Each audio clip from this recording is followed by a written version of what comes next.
नमस्कार दोस्तों, आपका स्टडी लाइट यूट्यूब चैनल में एक बार फिर से स्वागत है। दोस्तों, हम कर रहे हैं आईएएस प्रीलिम्स 2023 की प्रिपरेशन, जिसमें हमारी चल रही है भारतीय अर्थव्यवस्था। और आज का हमारा टॉपिक है मुद्रास्फीति, यानी कि इन्फ्लेशन। तो बिना किसी वेस्ट ऑफ टाइम के शुरू करते हैं आज का टॉपिक, मुद्रास्फीति। दोस्तों, मुद्रास्फीति को जनरली हम महंगाई भी बोल देते हैं, यानी मुद्रास्फीति का मतलब महंगाई होता है। क्या होता है? वस्तु एवं सेवाओं की कीमतों का बढ़ना तथा मुद्रा का मूल्य कम होना। मुद्रा का मूल्य कम होना। मुद्रा का मूल्य कम होने से मतलब है कि जैसे मान लीजिए 100 रुपये में आप पहले जो चीज़ खरीद पाते थे, अब वो आप 100 रुपये में नहीं खरीद पाते हो। उसका जो मूल्य है वो 120 रुपये हो गया है। यानी मुद्रा का मूल्य, यानी कि आपकी जो खरीदने की जो पावर थी पैसे की, यानी रुपए की, यानी 100 रुपये में पहले कोई 1 किलो चीज़ आती थी, अब वो 1 किलो ना आके 800 ग्राम ही आ रही है। तो आपका जो मुद्रा का मूल्य है वो कम हो गया है। तो वस्तुओं एवं सेवाओं की कीमतों का बढ़ना तथा मुद्रा का मूल्य कम होना ही क्या है? मुद्रास्फीति। अब देखो, मुद्रास्फीति ना तो बहुत ज़्यादा होनी चाहिए ना बहुत कम होनी चाहिए, क्योंकि यदि बहुत कम होती है तो जो उत्पादक होते हैं, जो प्रोड्यूसर होते हैं, यानी कि जो वस्तुएं या सेवाएं बनाते हैं, उन लोगों को मोटिवेशन नहीं मिलेगा। यानी कि क्यों? क्योंकि प्राइस कम रहेगा, तो उनको मोटिवेशन नहीं मिलेगा, तो वो प्रोड्यूस नहीं करेंगे। और प्रोड्यूस नहीं करेंगे तो ऑटोमेटिकली जब डिमांड ज़्यादा हो जाएगी तो मुद्रास्फीति बढ़ जाएगी। तो मुद्रास्फीति ना तो बहुत कम होनी चाहिए ना बहुत ज़्यादा होनी चाहिए, बैलेंस में होनी चाहिए। अब मैं आपको बता दूं कि इंडिया की बात करें तो इंडिया के अंदर जो आरबीआई है उसने ये कह रखा है कि 4+-2% क्या होनी चाहिए? मुद्रास्फीति होनी चाहिए। कहने का मतलब है कि 2 से लेके 6% के बीच में, 2 से लेके 6% के बीच में क्या होनी चाहिए? मुद्रास्फीति होनी चाहिए। यदि 2 से कम रहती है या 6 से ज़्यादा हो जाती है तो आरबीआई मेजर लेता है और इस इन्फ्लेशन को अगर कम होती है तो ज़्यादा करने की कोशिश करता है, और ज़्यादा होती है तो कम करने की कोशिश करता है। यानी कि कहने का मतलब कुल मिला के यह है कि इसको बैलेंस में बना के रखता है। अब देखो, मुद्रास्फीति कुछ हद तक सकारात्मक होती है। जैसे मैंने बताया आपको कि अगर मुद्रास्फीति सकारात्मक होगी तो क्या होगा? जो उत्पादक होंगे उनको लाभ होगा। और देखो, लाभ होगा तभी निवेश में वृद्धि होगी, यानी कि इन्वेस्टमेंट होगी। और जब इन्वेस्टमेंट में वृद्धि होती है तभी रोजगार उत्पन्न होते हैं। अल्टीमेटली ये एक सर्कल चलता रहता है कि अगर मुद्रास्फीति थोड़ी बहुत रहेगी तो उत्पादकों को लाभ होगा, जिससे निवेश में वृद्धि होगी। और अगर निवेश में वृद्धि होगी तो नए नए रोजगार के अवसर उत्पन्न होंगे, जिससे कि जो एक इकोनॉमी है वो एक सर्कुलर रूप में चलने लग जाएगी। तो ये एक सिंपल डेफिनेशन थी मुद्रास्फीति की। अब देखिए, एक अर्थशास्त्री जिनका नाम था फिलिप्स। इन फिलिप्स ने एक कर्व दिया और इस कर्व के आधार पर इन्होंने समझाया कि जो मुद्रास्फीति होती है और जो बेरोजगारी होती है, इन दोनों के बीच में क्या होता है? नकारात्मक संबंध होता है। क्या मतलब होता है? देखो, यहाँ मैं लिखता हूँ आई मतलब इन्फ्लेशन, और इन्होंने बताया विपरीत संबंध या नकारात्मक संबंध। यहाँ मैं लिखता हूँ अनएम्प्लॉयमेंट। देखो, यदि इन्होंने कहा कि यदि इन्फ्लेशन बढ़ती है, यानी कि मैंने कहा कि इन्फ्लेशन बढ़ती है तो ये नीचे है, तो ये क्या होगा? अनएम्प्लॉयमेंट कम होगी। यदि इन्फ्लेशन कम होती है तो अनएम्प्लॉयमेंट बढ़ेगी। तो सीधा सा मतलब फिलिप्स ने ये बताया कि यदि इन्फ्लेशन बढ़ती है, इन्फ्लेशन यानी महंगाई बढ़ती है। अब देखो, आप ये भी लॉजिक लगा सकते हो कि महंगाई क्यों बढ़ रही है? कि लोग ज़्यादा डिमांड कर रहे हैं। ज़्यादा डिमांड क्यों कर रहे हैं? क्योंकि उनके पास पैसा है। और पैसा कब होगा? जब वो एम्प्लॉयड होंगे, यानी उनके पास क्या होगा? रोजगार होगा, तभी तो पैसा होगा, तभी वो डिमांड कर रहे हैं।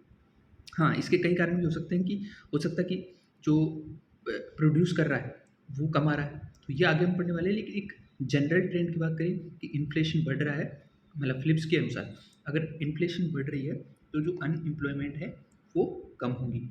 और अगर यदि इन्फ्लेशन कम होती है तो अनएम्प्लॉयमेंट यानी बेरोजगारी बढ़ेगी।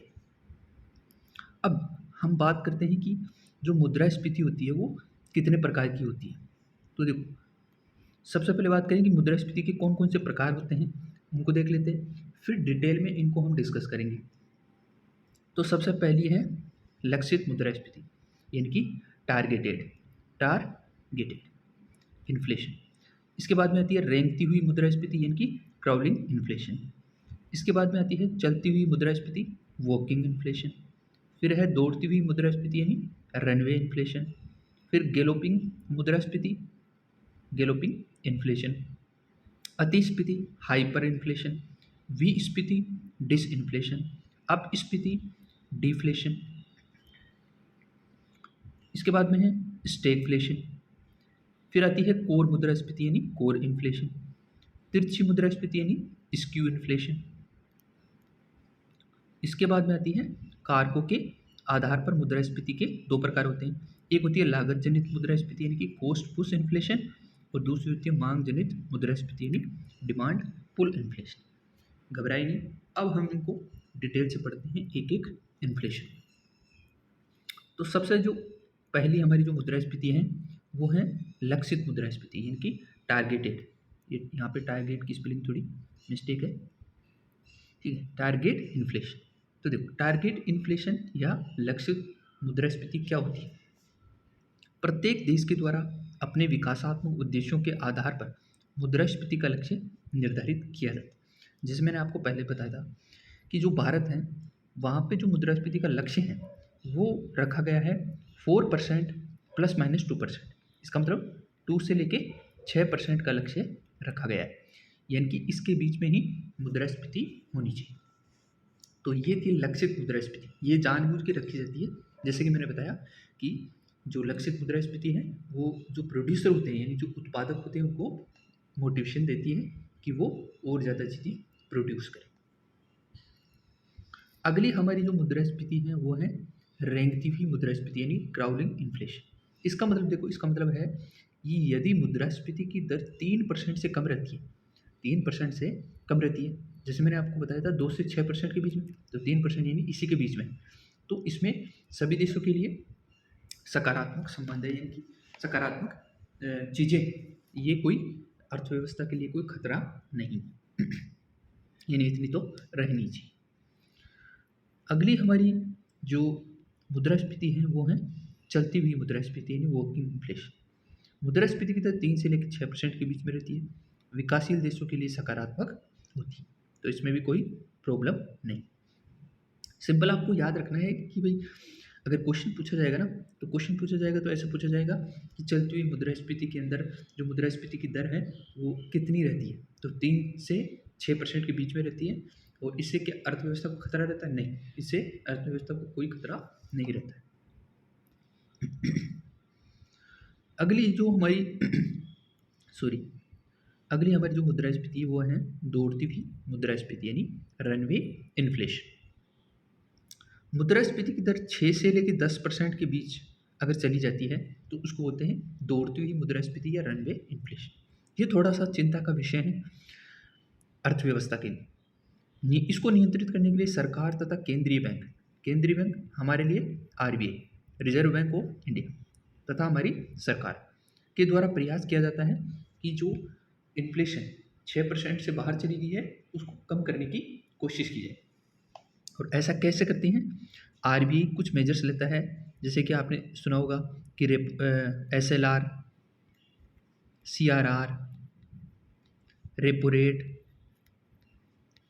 रिवर्स रेपो रेट, ये सब चीज़ें जो ये जो टूल्स हैं, इन टूल्स के आधार पर क्या करता है RBI और सरकार इस इन्फ्लेशन को कंट्रोल करने की कोशिश करती है। बैंकिंग वाले चैप्टर में हम जो SLR, CRR, repo rate, reverse repo rate, bank rate, इन सब चीज़ों को डिटेल में पढ़ेंगे। तो यहाँ पे मैं आपको बेसिक सा बता देता हूँ कि RBI के पास कुछ टूल्स होते हैं, उनके आधार पर सरकार को नियंत्रण करने का काम करती है। ठीक है, चलो अगला देखते हैं। अगला हमारा जो मुद्रास्फीति है वो है गैलोपिंग इन्फ्लेशन। गैलोपिंग इन्फ्लेशन में क्या होता है कि मुद्रास्फीति की दर 10% से अधिक हो जाती है, और ये अर्थव्यवस्था के लिए अधिक चिंता का विषय हो जाता है, और इसको रोकने के लिए RBI को तुरंत एक्शन लेना पड़ता है कि अब इस मुद्रास्फीति को कम करना जरूरी है, अन्यथा अर्थव्यवस्था के लिए बहुत ज़्यादा खतरनाक स्थिति या बहुत ज़्यादा प्रॉब्लम्स आ सकती है अर्थव्यवस्था। इसके बाद में आती है अतिस्फीति यानी कि हाइपर इन्फ्लेशन। मुद्रास्फीति की दर यदि 50% से अधिक है, अर्थव्यवस्था के लिए सबसे बड़ा खतरनाक स्थिति हो गई है। यानी कि अब आरबीआई भी संकट में आ गया है कि किस प्रकार से जो हाइपर इन्फ्लेशन है इसको कम किया जाए। देखो मैं बताऊँ आपको, 2004 में ये प्रॉब्लम आ गई थी कहाँ पे? जिम्बाब्वे में। जिम्बाब्वे में प्रॉब्लम आ गई थी और वहाँ पे देखो क्या होता था कि एक कप चाय के लिए भी क्या होता था, एक बैग भर के जो पैसे हैं वो लेके जाने पड़ते थे, तब जाके एक कप चाय का आता। तो वहाँ पे क्या हो गया था, यानी कि हाइपर इन्फ्लेशन हो गया। यानी कि जो पैसा है, यानी उनके जो पैसा का जो मूल्य है उसमें काफ़ी ज़्यादा गिरावट आ गई। तो ये थी अति स्फीति। मुद्रास्फीति है वो है विस्फीति, या इसको बोल सकते हैं हम डिस इन्फ्लेशन।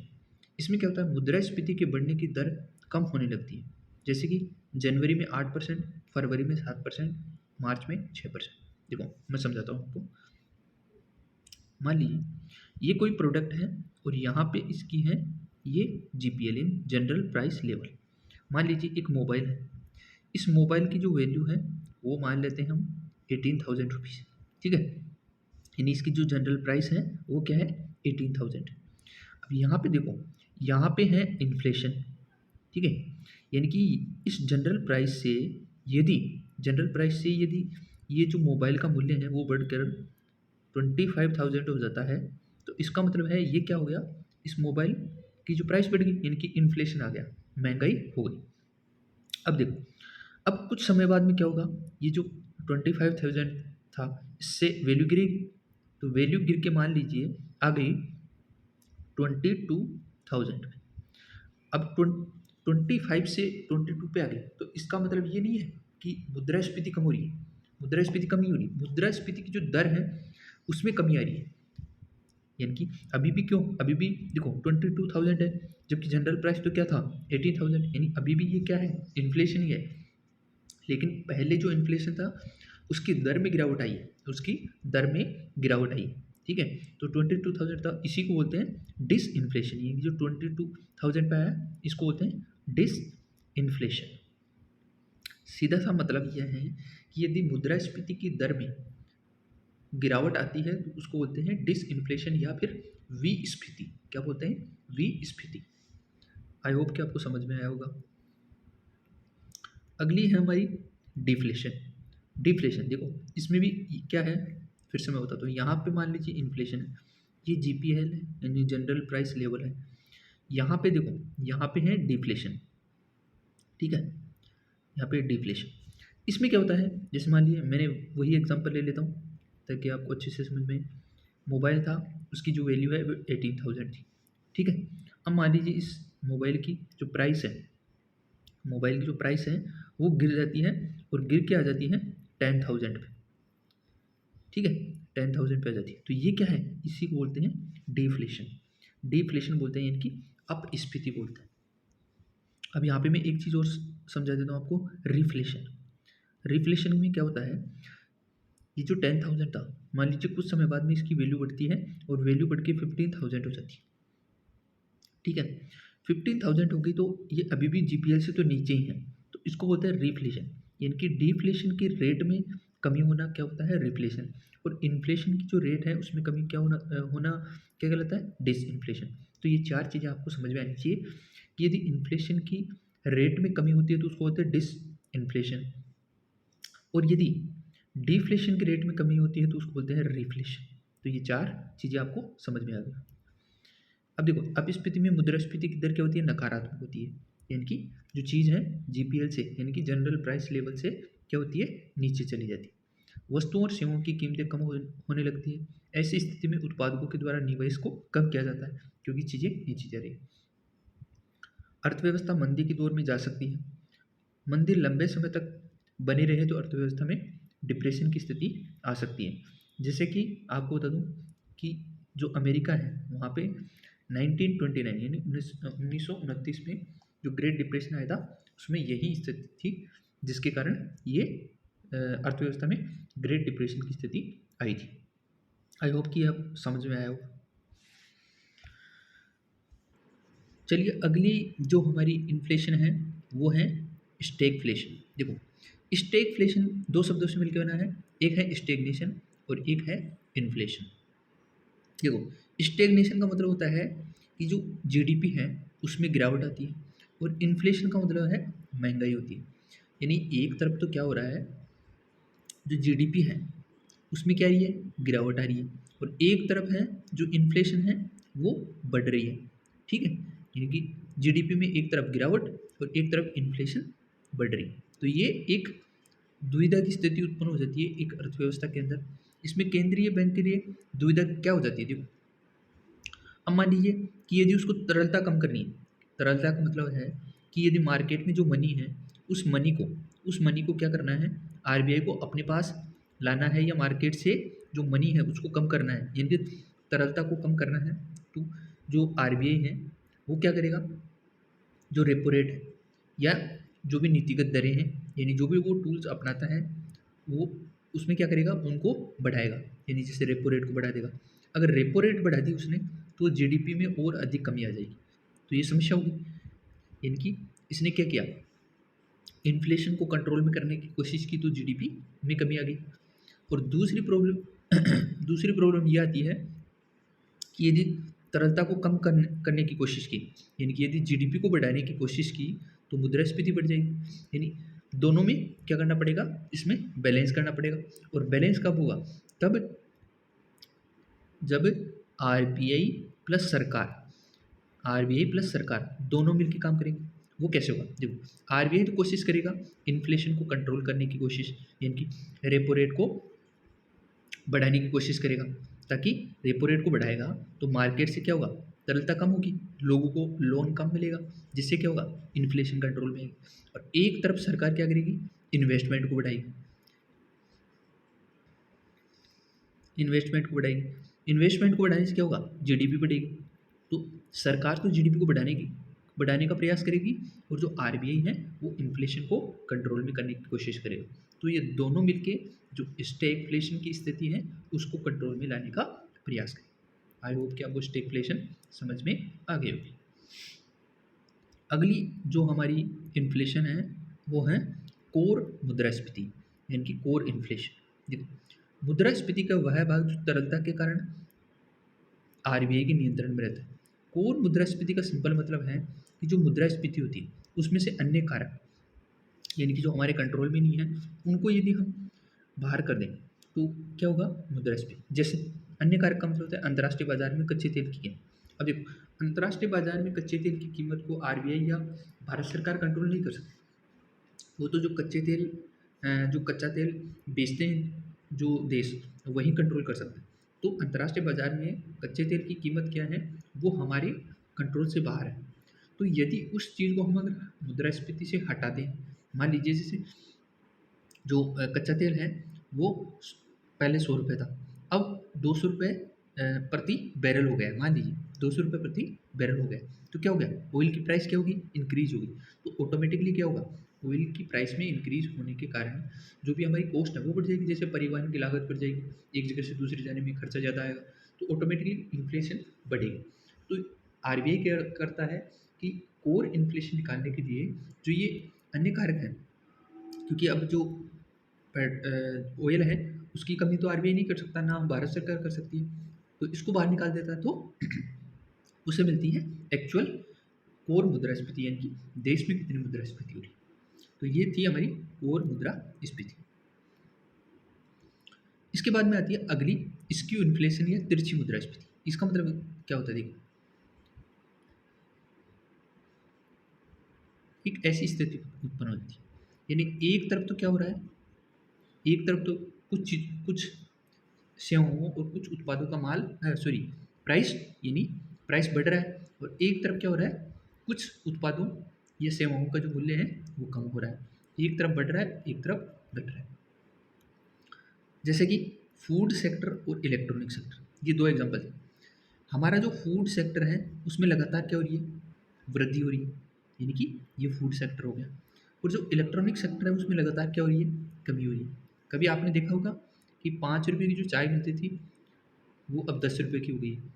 अभी कभी ये समय आ गया कि वापस 10 रुपये की चाय 5 रुपये में मिलेगी, ये ऐसा समय कभी नहीं आया। तो फूड सेक्टर में लगातार क्या हो रहा है, इन्फ्लेशन बढ़ रहा है।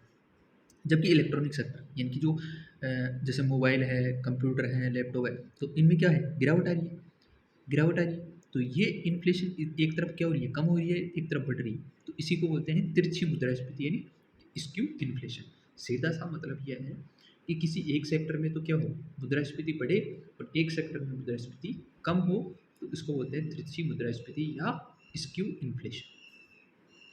देखो, मैं आपको इंग्लिश की जो टर्म्स हैं वो इसलिए बता रहा हूँ कि कई बार क्या होता है कि जैसे जो तिरछी मुद्रास्फीति है, वो हिंदी में तिरछी मुद्रास्फीति न लिख के वो क्या कर देते हैं, जो स्क्यू इन्फ्लेशन है इसी को लिख देते हैं, ऐसे ऐसे लिख देंगे, और यहाँ पे लिख देंगे स्क्यू मुद्रास्फीति, तो आप कंफ्यूज हो जाओगे। तो इसलिए मैं आपको इंग्लिश की टर्म भी बताता हूँ ताकि आपको कोई समस्या ना हो। चलिए, अगली हमारी जो इन्फ्लेशन है वो क्या है, लागत जनित मुद्रास्फीति यानी कॉस्ट पुश इन्फ्लेशन। यानी कॉस्ट पुश इन्फ्लेशन का मतलब होता है लागत में वृद्धि के कारण। जैसे मैंने आपको बताया कि मान लीजिए पहले जो पेट्रोल आता था वो 100 रुपये प्रति लीटर आता था, अब कितने का आने लगा, मान लीजिए 200 रुपये का आने लगा। तो एक व्यक्ति यहाँ से यहाँ, मान लीजिए इसके पास कोई वाहन है, ट्रक है मान लीजिए, तो ये ट्रक एक जगह से दूसरी जगह जो माल लेके जाता था उसका जो कॉस्ट आता था वो अब बढ़ जाएगा। क्यों? क्योंकि इसके जो पेट्रोल का खर्चा है वो ज़्यादा लगेगा। इसके कारण क्या होगा, ये ज़्यादा पैसे लेगा, यानी कि महंगाई हो जाएगी एक प्रकार से। तो इसको बोलते हैं लागत जनित मुद्रास्फीति, क्योंकि लागत में क्या हो गई, वृद्धि होगी। तो इसी को बोलते हैं कॉस्ट पुश इन्फ्लेशन। और जैसे मैंने आपको कारण बताया कि कच्चे माल की कीमतों में वृद्धि, मान लीजिए कच्चे माल की जो कीमत है वो ही बढ़ गई, यानी कि प्रोडक्शन कम हो रहा है, इसलिए माल की जो कीमत है वो बढ़ गई, इसके कारण हो सकती है। मजदूरी की दरों में वृद्धि के कारण भी कॉस्ट पुश इन्फ्लेशन होती है। ब्याज दरों में वृद्धि होगी, या फिर परिवहन की लागत में वृद्धि होगी। तो इन कारणों की वजह से क्या होता है, वो कॉस्ट पुश इन्फ्लेशन। चलिए, अगली हमारी जो इन्फ्लेशन आती है वो आती है मांग जनित मुद्रास्फीति यानी कि डिमांड पुल इन्फ्लेशन। मांग बढ़ने के कारण अगर यदि मुद्रास्फीति बढ़ती है तो उसको बोलते हैं डिमांड पुल इन्फ्लेशन। जैसे मान लीजिए ये कोई शहर है और ये कोई दूसरा शहर है, यहाँ से ये कोई हाईवे है, ठीक है, हाईवे, यहाँ से यहाँ माल जाता है। अब मान लीजिए कोई प्रॉब्लम आ गई और यहाँ पे ये जो हाईवे है वो बंद हो गया। अब यहाँ से यहाँ जो वस्तुएं जाती थी वो नहीं जा पा रही है। तो इसका मतलब है यहाँ पे जो लोग हैं उनकी डिमांड तो है लेकिन सप्लाई नहीं हो रही। डिमांड तो है बट सप्लाई नहीं हो पा रही है। तो क्या हो जाएगी, चीज़ें क्या हो जाएगी, महंगी हो जाएगी, क्योंकि इनकी डिमांड ज़्यादा है और सप्लाई कम है, इसलिए। तो इसको बोलते हैं डिमांड पुल इन्फ्लेशन। अब ये इसके कई कारण हो सकते हैं, जनसंख्या में वृद्धि के कारण भी हो सकती है, क्योंकि यदि जनसंख्या ज़्यादा होगी तो डिमांड ज़्यादा होगी, और डिमांड ज़्यादा हो रही है लेकिन सप्लाई नहीं हो पा रही है, तो भी क्या क्या हो जाएगा, मुद्रास्फीति हो जाएगी, महंगाई हो जाएगी। आय का स्तर बढ़ना, यदि मान लीजिए कोई व्यक्ति अगर 10,000 रुपये पहले कमाता था, अब वो 20,000 रुपये कमाने लगा तो क्या होगा, खर्चा ज़्यादा करेगा, यानी कि डिमांड ज़्यादा करेगा। बाजार में तरलता का बढ़ना, सिंपल सी चीज़ है, तरलता कब बढ़ेगी, जब लोगों को एम्प्लॉयमेंट यानी कि रोज़गार मिलेगा, रोज़गार मिलेगा तो वो ज़्यादा पैसे कमाएंगे, और ज़्यादा पैसे कमाएंगे तो ज़्यादा डिमांड करेंगे। ब्याज दरों में कमी होगी, सरकारी व्यय में वृद्धि होगी, या फिर बाजार में काला धन। देखो, काला धन ये भी पूछा जा सकता है कि बाजार में अगर काला धन ज़्यादा होता है तो कौन सी मुद्रास्फीति बढ़ सकती है। तो इसका मतलब है कि अगर काला धन बढ़ रहा है यानी लोगों के पास ज़्यादा पैसा आ रहे हैं, मतलब इलीगल तरीके से, तो इलीगल तरीके से जब पैसे आते हैं तो लोग क्या करते हैं, ज़्यादा डिमांड करते हैं, तो इससे क्या होता है, डिमांड पुल इन्फ्लेशन होता है। तो ये थी हमारी अलग अलग टाइप्स की मुद्रास्फीति जो कि हमने देखी। अब हम देखने वाले हैं कि मुद्रास्फीति की जो गणना है वो कैसे होती है और कौन करता है। देखो, मुद्रास्फीति को भारत में हम दो आधार पर गणना करते हैं। एक है थोक मूल्य सूचकांक, इनकी WPI होलसेल प्राइस इंडेक्स, और दूसरा है उपभोक्ता मूल्य सूचकांक यानी कि CPI कंज्यूमर प्राइस इंडेक्स। तो ये दो आधार हैं जिसके आधार पर हम इसकी गणना करते हैं। सबसे पहले बात करते हैं किसकी, थोक मूल्य सूचकांक यानी कि WPI की बात करते हैं। WPI क्या होता है, देखो, थोक मूल्य विक्रेता के दृष्टिकोण से मुद्रास्फीति की गणना, ये मैं आपको बता देता हूँ कि मान लीजिए जैसे ये फैक्ट्री है, इस फैक्ट्री से कोई भी चीज़ें बन के निकलेगी तो वो सबसे पहले जाएगी होलसेल पर, और यानी होलसेल पर जाएगी। इसके बाद में होलसेल से जाएगी रिटेल शॉप्स जो होती है वहाँ पर, और रिटेल शॉप से जो भी कंज्यूमर होता है वहाँ तक पहुँचेगी, यानी कंज्यूमर रिटेल शॉप से खरीदेगा और जो रिटेल शॉप्स हैं वो होलसेल शॉप से कोई भी वस्तुएं हैं वो खरीदेगी, और ये है फैक्ट्री। तो इस प्रकार से चलती। अब देखो, थोक विक्रेता के दृष्टिकोण से मुद्रास्फीति की गणना की जाती है तब उसको बोलते हैं होलसेल प्राइस इंडेक्स या होलसेल मुद्रास्फीति बोलते हैं। होलसेल प्राइस इंडेक्स वाणिज्यिक और उद्योग मंत्रालय में आर्थिक सलाहकार कार्यालय के द्वारा जारी किया। आपसे पूछा जा सकता है कि जो WPI है वो कौन जारी करता है, तो वाणिज्यिक और उद्योग मंत्रालय के अंतर्गत एक आर्थिक सलाहकार कार्यालय है, उसके द्वारा क्या किया जाता है, WPI को जारी किया जाता है। और देखो, पूरे भारत के लिए एक ही WPI की गणना की जाती है, राज्यों के लिए कोई अलग से WPI नहीं होता है, पूरे भारत के लिए केवल एक WPI की गणना की जाती है। और सबसे ज़्यादा इम्पोर्टेंट चीज़ है कि जो WPI है उसमें केवल वस्तुओं को शामिल किया जाता है, सेवाओं को शामिल नहीं किया जाता है। ये पूछा जा सकता है आपको कि WPI में सेवाओं को शामिल किया जाता है, तो WPI में सेवाओं को शामिल नहीं किया जाता है, केवल वस्तुओं को शामिल किया जाता है। अगर खाद्य पदार्थों की बारात की यानी कि फूड वेटेज की बात करें तो जो WPI होता है उसमें लगभग 25% होता है। याद रखना है कि जो WPI है उसमें फूड का जो वेटेज होता है वो लगभग 25% होता है।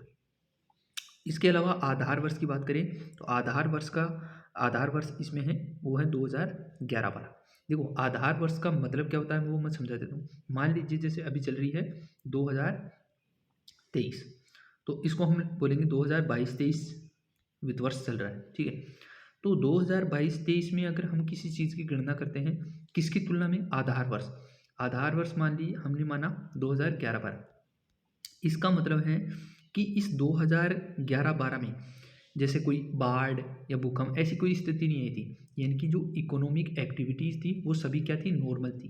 तो इस आधार वर्ष की तुलना में हम 2022-23 में चीज़ों की गणना करते हैं तो उसको हम बोलते हैं कि आधार वर्ष के आधार पर हमने इसकी गणना की। तो जो WPI के लिए जो आधार वर्ष माना गया है वो है 2011-12।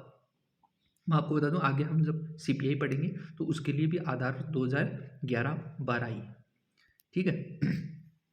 अब देखो, जो WPI है वो प्रतिमाह, सबसे पहले तो आपको याद रखना है कि प्रतिमाह यानी हर मंथ जारी किया जाता है और हर मंथ 14 तारीख को जारी किया जाता है। तो कुछ जो इम्पोर्टेंट पॉइंट हैं वो मैं आपको फिर से बता देता हूँ। देखो, इसको रिलीज कौन करता है, आर्थिक सलाहकार कार्यालय, जो कि वाणिज्यिक और उद्योग मंत्रालय के अंतर्गत आता है। दूसरी चीज़ आपको याद रखना है कि केवल इसमें वस्तुओं को शामिल किया जाता है, सेवाओं को शामिल नहीं किया जाता है। दूसरा याद रखना है आपको 25% वेटेज है फूड का इसमें, और आधार वर्ष है 11-12 और रिलीज प्रति महीना जारी होता है, ठीक है। अगला हम बात करते हैं CPI यानी कि कंज्यूमर प्राइस इंडेक्स या फिर उपभोक्ता मूल्य सूचकांक। उपभोक्ता के दृष्टिकोण से मुद्रास्फीति की गणना करते हैं तो उसको बोलते हैं क्या, उपभोक्ता मुद्रास्फीति। जैसे मैंने आपको बताया था कि ये फैक्ट्री है, यहाँ पे ये होलसेलर है, ठीक है, यहाँ पे ये रिटेलर है और यहाँ पे कंज्यूमर। यदि यहाँ पर अगर मुद्रास्फीति निकाली जाती है तो उसको बोलते हैं उपभोक्ता मुद्रास्फीति, और वो निकाली जाती है CPI से। अब इसको जारी कौन करता है, तो सांख्यिकी और कार्यान्वयन मंत्रालय में एक राष्ट्रीय सांख्यिकी कार्यालय यानी कि NSO। देखो, NSO मैंने आपको पहले कई टॉपिक्स पढ़ाए हैं, उनमें बताया है कि NSO क्या क्या चीज़ जारी करता है। देखो, ये पॉवर्टी का यानी गरीबी का डेटा जारी करता है। इसके अलावा अनएम्प्लॉयमेंट यानी बेरोजगारी का डेटा जारी करता है। इसके अलावा देखो, ये CPI की भी गणना करता है। तो आपको याद रखना है कि NSO क्या करता है, CPI को जारी करता है। केंद्र के साथ साथ राज्य तथा केंद्र शासित प्रदेशों के लिए भी जारी होता है। यानी कि जैसे देखो, मैंने बताया था कि WPI तो पूरे भारत के लिए एक ही जारी होता है, लेकिन जो CPI है वो केंद्र सरकार का अलग से जारी होता है। इसके अलावा जो राज्य सरकारें होती है वो भी अपना अपना CPI जारी करती है, क्योंकि वो भी तो मेजर करती है ना कि किसी राज्य में जो इन्फ्लेशन है उपभोक्ता पर वो कितनी है, यानी कि कितनी ज़्यादा महंगाई है। सबसे ज़्यादा इम्पोर्टेंट ये चीज़ इसमें यह है कि वस्तु तथा सेवाएं दोनों शामिल होती है। याद रखना, WPI में केवल वस्तुएं शामिल होती है, सेवाएं शामिल नहीं होती है, जबकि CPI में वस्तुएं और सेवाएं दोनों शामिल होती है।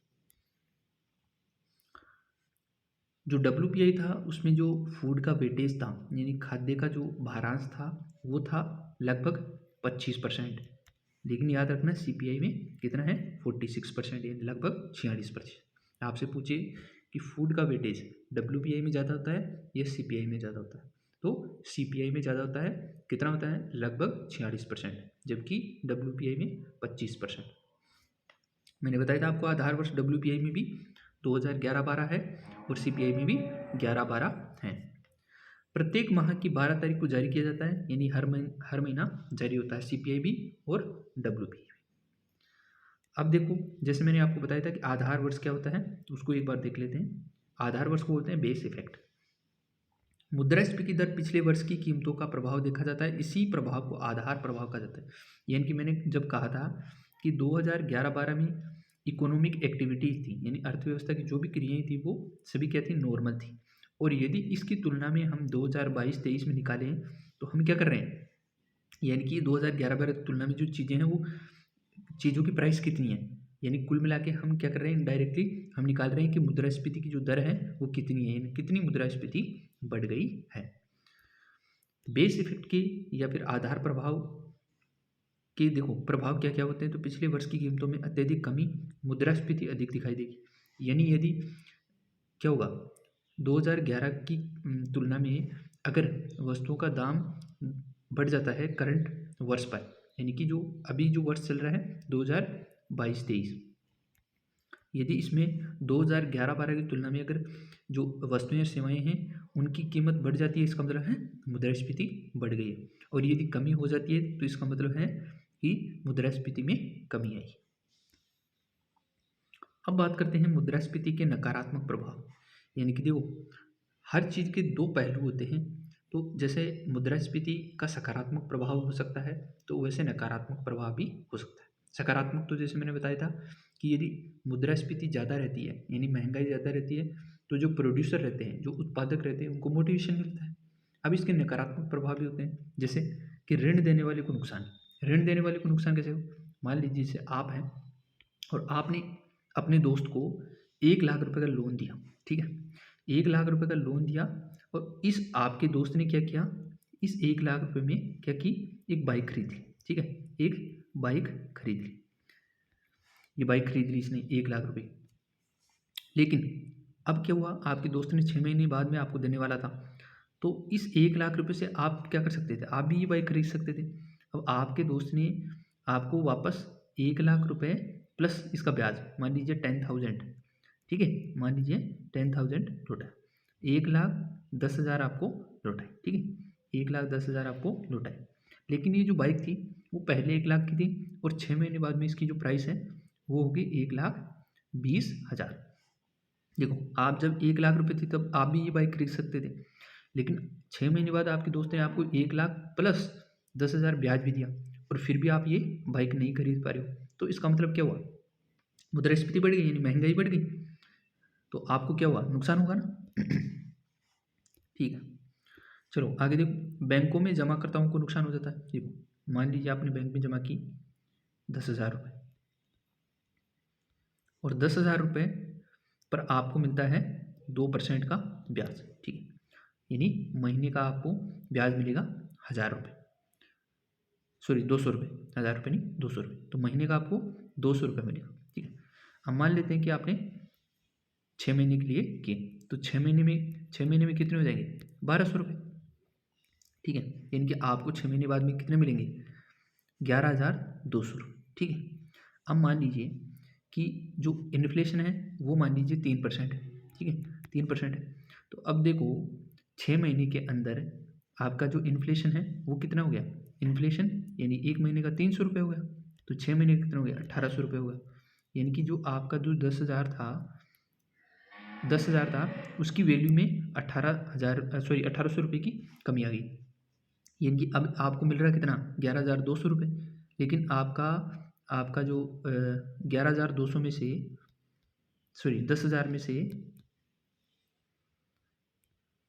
कमी कितनी होगी, 1,800 रुपये की। तो 1,800 रुपये की होगी तो कितना हो गया, 8,200 रुपये। यानी कि जो आपका जो 10,000 रुपये था उसकी वैल्यू 8,200 रुपये होगी। 8,200 रुपये होगी, किसके कारण, इन्फ्लेशन के कारण। क्यों, आपको जो ब्याज मिल रहा है वो इन्फ्लेशन की तुलना में कम मिल रहा है। तो याद रखना कि यदि यदि बैंकों में कोई व्यक्ति जमा करता है और उसको जो ब्याज मिलता है यदि उसकी दर कम रहती है इन्फ्लेशन से, तो उसको नुकसान होगा। परंतु यदि मान लीजिए अगर उसको जो ब्याज मिल रहा है वो तो मिल रहा है मान लीजिए 3% पे, और जो इन्फ्लेशन है वो है 2% पे, तब उसको फ़ायदा होगा। तो हमेशा नुकसान नहीं होगा। नुकसान कब होगा, जब जो ब्याज की दर है वो इन्फ्लेशन से कम होगी। इसके बाद में कालाबाजारी की प्रवृत्तियाँ, यानी कि अगर भ्रष्टाचार होगा तो उससे भी क्या होगी, मुद्रास्फीति बढ़ी। आयात में वृद्धि से आयातों में वृद्धि पर भी क्या होगा, मुद्रास्फीति का नकारात्मक प्रभाव होगा। निर्यातों में कमी होगी मुद्रास्फीति से। विदेशी निवेश प्रभावित होगा। देखो महंगाई बढ़ रही है तो इसका मतलब क्या है, जो इन्वेस्टमेंट है वो इन्वेस्टमेंट भी कम हो जाता है। ठीक है, क्यों, क्योंकि इंफ्रास्ट्रक्चर पे, इन जैसी चीज़ों पे बहुत ज़्यादा खर्चा होता है। तो ये हमारा इन्फ्लेशन यानी कि मुद्रास्फीति का टॉपिक था, जो कि मैंने अच्छे से करवाया। आई होप कि आपको समझ में आया होगा। आप बाकी वीडियोज़ भी देख सकते हो स्टडी लाइट यूट्यूब चैनल पे भारतीय अर्थव्यवस्था के।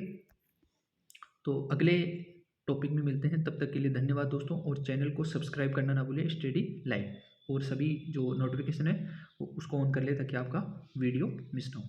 धन्यवाद दोस्तों, मिलते हैं अगले वीडियो में।